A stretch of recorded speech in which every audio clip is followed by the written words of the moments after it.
मेंढक की कहानी। बहुत समय पहले एक वैज्ञानिक ने एक मेंढक को पकड़ा और फिर उसके आवाज पर उसे कूदना सिखाया। जब भी वैज्ञानिक उसे कूदने के लिए कहते, मेंढक कूद जाता, क्योंकि उस वैज्ञानिक ने उसे ऐसा सिखाया था।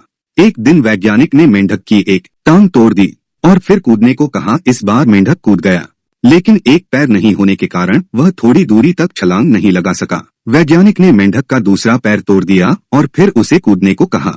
इस बार मेंढक ने और भी कम दूरी तय की, क्योंकि मेंढक के दो पैर टूट गए थे।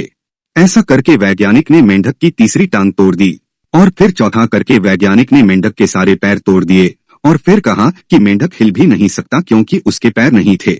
अब वैज्ञानिक ने पूरी घटना को पहले अपनी डायरी में दर्ज करना शुरू किया और फिर उसने लिखा कि जब मेंढक का एक पैर टूटा तो वह थोड़ा बहरा हो गया, फिर जब दूसरा टूटा तो वह और भी बहरा हो गया, और जब सब पैर तोड़ डाले तब मेंढक पूरी तरह से बहरा हो गया। इस समय मेंढक सुन भी नहीं पा रहा था, लेकिन हर कोई समझ सकता है कि मेंढक क्यों कूद नहीं पाया, क्योंकि वह बहरा नहीं था बल्कि उसकी टांग टूट गई थी।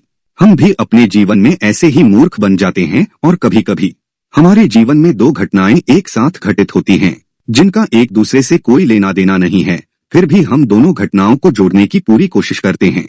कई बार हम देखते कुछ और हैं, समझते कुछ और हैं और असल में होता कुछ और है।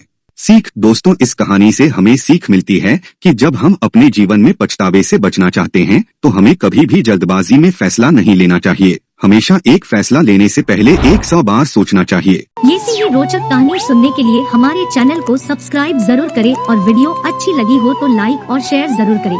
मिलते हैं फिर एक नई रोचक कहानी के साथ।